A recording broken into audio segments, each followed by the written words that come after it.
প্রতিশ্রুতি ভঙ্গের অভিযোগ উঠল মাগুরুলি গ্রাম পঞ্চায়েতের আব্দুল কাদির নামে এক ব্যক্তির বিরুদ্ধে।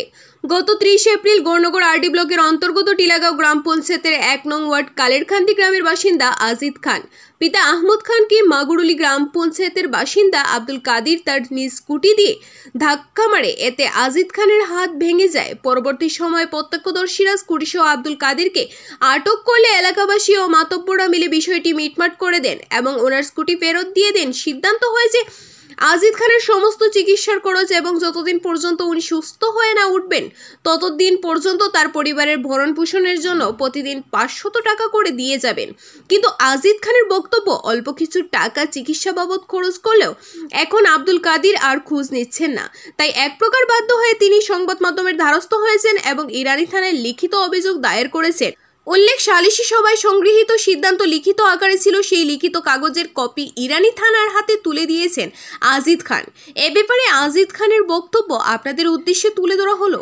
ঈদের আগের দিন সন্ধ্যাবেলা আমি বাজার করে বাড়ি যাওয়ার পথে অনুমান সন্ধ্যা 8টায় ওই আমি যখন টিলা বাজার থাকি আমার বাড়ির দিকে যাইতেছি, তখন আমার পিছন দিকে একটা স্কুটি আইয়া আমার পিছনে আসো একটা টুকটুকিতে ধাক্কা খাইয়া গিয়ে আমারে মারছে।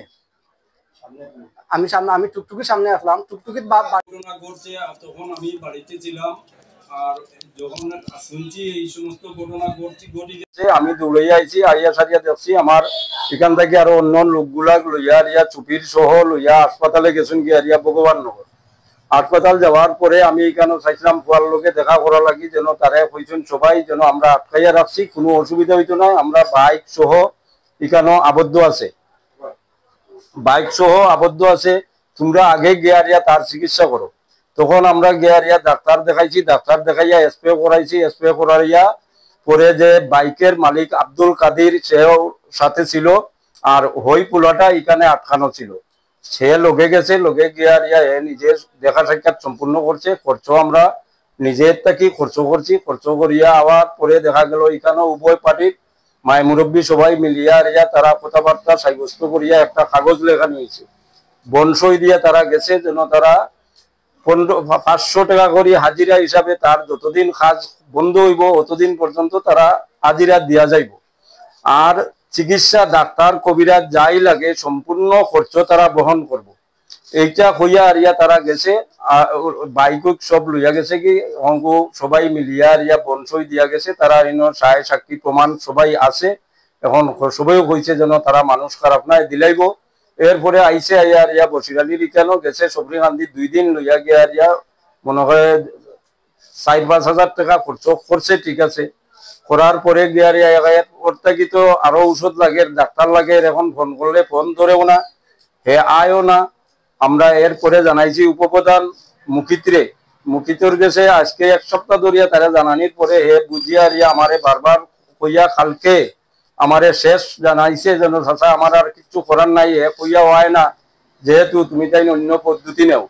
এই পদ্ধতি নেওয়ার কথা কখনের পরে আমি আজকে এখন আমি থানাতে যাইতাছি, গিয়া একটা কাগজ লিখিতে দিতেছি, তারার বনসই কাগজ সহ ডাক্তার মেডিকেল সম্পূর্ণ অকলতা লইয়া গিয়া আমি এখন থানাতে ইরানের তার পিএস আমি এখন গিয়া দিয়া আইমু।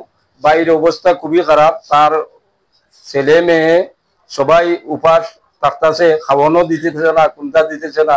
তার মাসিক 15,000 টাকা করে দেওয়ার কথা, 1 টাকাও এখনো দিছে না খাওয়ার মতো।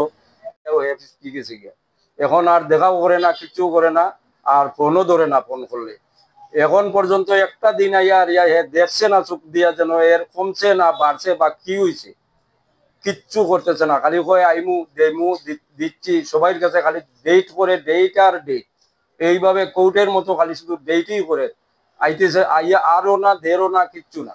এখন আমরা না পারতে সবাই রে কইয়া আমরা চেয়ারম্যানরেও জানাইছি, আমি চেয়ারম্যানরেও জানাইছি, সবাই রে জানাইছি। এখন আমরা ইরানি পিএসে রওনা দিলাম।